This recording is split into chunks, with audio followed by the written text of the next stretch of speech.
Grazie, con una Z sola, ma pronunciata doppia. Grazie per i 100.000 iscritti, intendo. Grazie di cuore, davvero. Ho pensato di approfittare di questo traguardo per parlarvi di com'è il lavoro dello YouTuber e della mia esperienza con questo canale negli scorsi 4 anni. È un bel lavoro? Vale la pena di farlo? E soprattutto, si guadagna? È questo che vi interessa, ammettetelo. Benvenuti su Podcast Italiano, un canale per chi impara o ama la lingua italiana. Vi ricordo di attivare i sottotitoli se vi servono e che a questo link troverete la trascrizione con il glossario delle parole e locuzioni difficili sul mio Podcast Italiano Club. Lo YouTuber, un lavoro che ti permette di avere fama, gloria, rispetto, ammiratori e soprattutto un sacco di soldi. Vero? Vero? Non mi definisco quasi mai con questa etichetta YouTuber perché mi sembra che attorno a questo termine ci sia ancora oggi uno stigma, un pregiudizio, almeno qui in Italia. Gli YouTuber agli occhi di molte persone sono quei fannulloni, quei perditempo che non hanno voglia di trovarsi un lavoro serio fondamentalmente e perciò si mettono a fare video stupidi su internet. E lo stesso vale per influencer, quindi preferisco usare il termine creatore di contenuti che confonde tutti, ma almeno non ti fa sembrare un perditempo. Vediamo dunque per quale strano motivo potrebbe saltarvi in mente di fare un lavoro ridicolizzato e stigmatizzato dalla società e perché sarebbe meglio cambiare idea finché siete in tempo. Scherzo. Una delle cose che più amo di questo bizzarro mestiere è la componente creativa. Amo il processo creativo che sta dietro a un video, dal trovare gli argomenti, alla scrittura dei copioni, al montaggio, alla creazione delle miniature. Non tutti i lavori hanno una componente creativa così forte, ma quello dello YouTuber sì, e di questo sono molto contento. La libertà. La libertà è bella e piace a tutti. Non dover sottostare a regole e gerarchie è meraviglioso. Sono io a decidere se fare video di 20 minuti o di 5. Purtroppo sono io a decidere. A decidere di che parlare, se far uscire pochi o tanti video, se fare il buffone o essere serio. Posso decidere i miei orari di lavoro. Anche qui purtroppo, visto che mi metto a lavorare alle 10 di mattina spesso, posso decidere quando andare in vacanza. Amo la libertà di questo mestiere, amo fare quello che voglio. Ma sono davvero libero? Contro numero 1, schiavi dell'algoritmo. Dovete sapere che c'è un'entità misteriosa e capricciosa che governa questo magico posto. L'algoritmo. Di cui noi YouTubers siamo schiavi. L'algoritmo è ciò che decide il destino dei nostri video, quali proporvi nell'home page e quali invece nascondervi. Spesso se ne parla come se fosse una divinità. Nessuno sa esattamente come funziona, cosa vuole da noi, come ragiona, ma si cerca di non far arrabbiare il dio algoritmo, di assecondarlo, di dargli i contenuti che vuole, di non scontentarlo. Dopotutto il nostro destino è nelle sue mani. Una cosa su Dio algoritmo la sappiamo, vuole da noi contenuti su cui voi clicchiate e che voi guardiate il più a lungo possibile.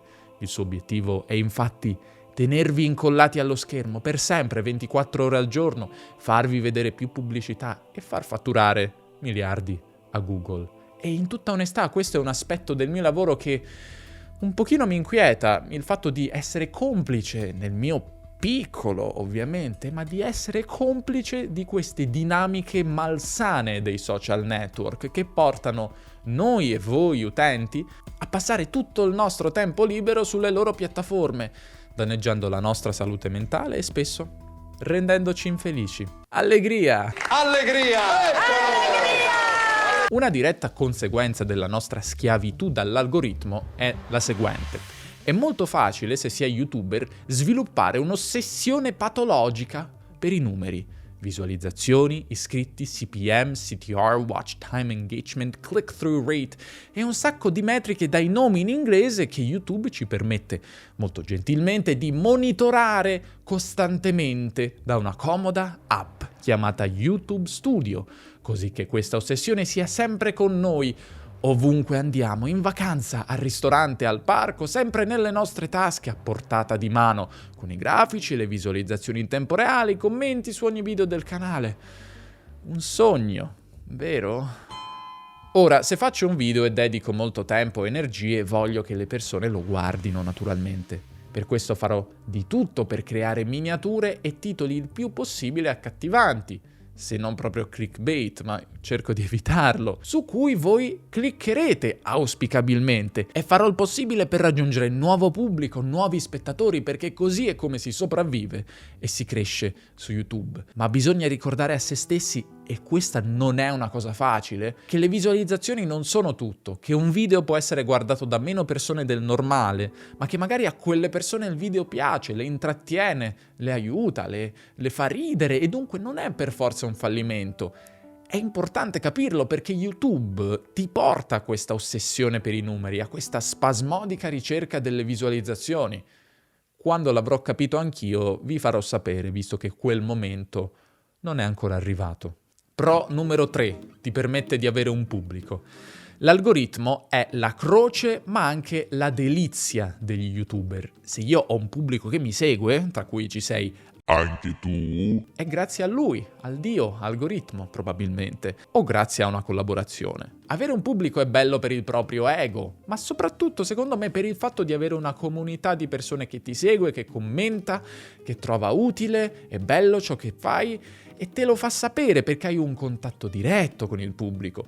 Ma la riconoscenza altrui non dà da mangiare, che io sappia, e anche per questo avere un pubblico è molto importante e utile. Per esempio, se offrite delle lezioni, avete dei prodotti o servizi che vendete, un corso, una pagina Patreon. Iscriviti al podcast Italiano Club, dove troverai un sacco di contenuti esclusivi. Per me le lezioni all'inizio erano fondamentali e mi hanno aiutato a giustificare il fatto di guadagnare pochissimo o niente dai video, pur dedicandoci un sacco di tempo. Ah, perché mi vuoi dire che da YouTube non si diventa mega ricchi? Si guadagna generalmente poco. Sto parlando ora dei guadagni provenienti direttamente da YouTube, legati alle pubblicità che vedete prima o durante i video, quelle che sceglie lui, il dio algoritmo. Chiaramente sto generalizzando, dipende dalle visualizzazioni e da tanti fattori, ma ecco, se state considerando una carriera su YouTube, non pensate di arricchirvi e nemmeno di riuscire a guadagnare uno stipendio solo dalle pubblicità di YouTube. Poi certo non è impossibile, ma è difficile. E comunque sarebbe poco saggio, visto che i guadagni da YouTube sono molto instabili. Come dicevo prima, bisogna trovare fonti di guadagno esterne. Questo si lega a un altro aspetto negativo, il fatto di dipendere da una piattaforma.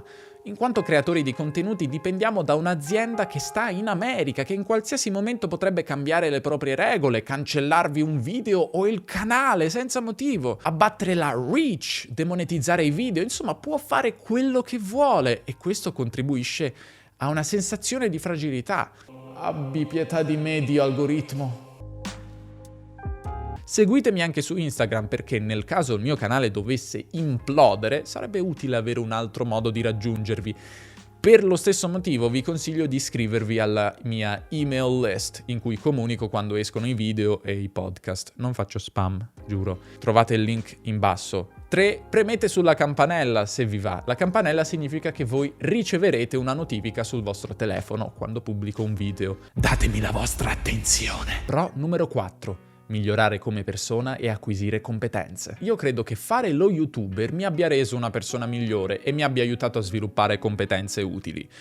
Prima ero insicuro e timido, ora invece sono insicuro e timido, ma so montare i video su Adobe Premiere Pro. Ho meno difficoltà a comunicare, anche se parlare a una fotocamera non è affatto come parlare in pubblico. Ho una pronuncia migliore, ho imparato a usare vari programmi, ma soprattutto ho sviluppato un grandissimo amore per la mia lingua e ho imparato un sacco di cose sull'italiano e sulla linguistica, visto che passo un sacco di tempo a leggere libri e articoli per preparare questi video. Questo per darvi un'idea dei libri che sto leggendo o che ho sempre vicino a me e consulto spesso. Sì, li leggo tutti insieme, no? Perché è buono per il cervello. Solitudine. YouTube non è un lavoro molto sociale. Certo, anche questo dipende molto da quello che fate voi concretamente, ma nel mio caso non lo è. Mi sveglio tardi, mi metto a lavorare a un video, quindi generalmente o leggo, o scrivo, o registro, o monto e se tutto va bene dopo 4-5 giorni di lavoro lo pubblico. È un processo nel mio caso piuttosto solitario e sedentario che potrebbe non fare per voi se siete persone molto socievoli. Fortunatamente io sono sociopatico. Detto ciò, una cosa che amo di questo mestiere sono le collaborazioni. Ultimamente ho avuto modo di conoscere, grazie a questo lavoro, persone fantastiche, creatori di contenuti di grande bravura. E l'estate scorsa, vi ricorderete, ho organizzato questo raduno informale che ho chiamato Lingotubers, che è stata un'esperienza davvero stupenda, divertente, arricchente e presto avrò modo di fare altre collaborazioni simili. Dunque, c'è questo elemento di socialità in un lavoro che però per me è abbastanza solitario. Ma torniamo a lamentarci, che alla fine è il motivo per cui siete qui, no? A chi non piace sentire un tizio lamentarsi su internet? È buono per l'engagement, ho sentito. Perché se non sono riuscito a dissuadervi dal diventare YouTuber, considerate ancora questa cosa prima di mollare il vostro lavoro che vi fa guadagnare 20.000 euro al mese per mettervi a YouTubare. Considerate che rendere un hobby il proprio lavoro a tempo pieno può portare a odiare quell'hobby, perché un lavoro è un lavoro. Può essere sì, bello e appagante, ma rimane una professione con le sue difficoltà, le sue ansie, le sue frustrazioni. Anch'io nel preparare questi video ho momenti di difficoltà, ansie, frustrazione, senso di inadeguatezza, momenti in cui tutto perde senso. Ma comunque mi piace, mi piace. È normale, non credo esistano lavori divertenti sempre, che fai così tutto il tempo. No, non lo è fare il musicista, lo sportivo, il pittore, lo scrittore. Tutti i lavori, anche quelli che idealizziamo, hanno pro e contro. E quando un hobby o una passione si trasforma in ciò che ci porta il pane a casa, corriamo il rischio di associarlo ad ansia e stress e a non divertirci più facendolo. Quindi ricordate questo, alcuni hobby dovrebbero rimanere hobby. Infine vi sottopongo il principale dilemma youtubico che mi attanaglia e per cui voglio chiedere il vostro aiuto. Il mio canale è nato nel 2017 per aiutare gli stranieri a imparare la lingua italiana, ma da quando un video nell'estate 2020 è diventato virale, o almeno per i miei numeri tipici, ho raggiunto anche un nuovo pubblico, un pubblico italiano. E visto che mi stuzzicava l'idea di fare video anche per i miei connazionali, ho provato a giocare con questa cosa e ho continuato a fare video che potessero piacere sia italiani sia stranieri. Di conseguenza oggi ho un pubblico misto composto per il 20-30% da italiani. E la domanda che mi pongo è: ho fatto bene o è stata una scelta sciocca? Non lo so, in realtà, e non vi offendete, amici italiani, sono contento che guardiate anche voi i miei video e trovo che il vostro contributo linguistico, nei commenti per esempio, sia davvero prezioso e lo apprezzo davvero. Detto ciò, io guadagno principalmente grazie agli stranieri.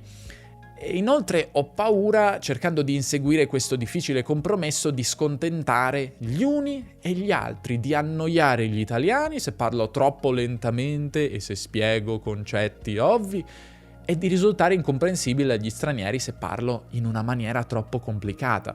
Mi chiedo spesso come sfruttare la presenza di italiani nel mio pubblico, che è qualcosa di poco comune per un canale come il mio. Ma non ho una soluzione, non so come farlo e non so se è giusto farlo. Quindi se avete idee o riflessioni scrivetemi nei commenti anche in altre lingue. Vorrei farvi interagire tra voi, italiani e stranieri, vorrei creare qualcosa di bello, ma non so come farlo. E infine voglio sapere da voi quali sono i contenuti che più vi piacciono, quali generi di video, qual è il mio video che più vi è piaciuto di tutti quelli che avete visto e che cosa vi piace in particolare di questo canale. Fatemi sapere, mi aiuterà. Insomma, per quanto, come avrete capito, fare lo YouTuber non sia tutto rose e fiori, sono grato che esista questa piattaforma. La realtà è questa: 15 anni fa non avrei mai potuto fare questo lavoro, non esisteva neanche YouTube. Dunque, grazie a YouTube per questa opportunità e grazie ovviamente a voi che guardate i miei video. E un grazie molto speciale ai membri del Podcast Italiano Club che sostengono questo progetto e ottengono un sacco di contenuti esclusivi. Podcast di approfondimento, trascrizioni dei video, dirette, lezioni sulla pronuncia, un club del libro, analisi di testi di canzoni, episodi esclusivi mai usciti da nessun'altra parte e molto altro ancora. Grazie per i 100.000 iscritti. Alla prossima. Ciao.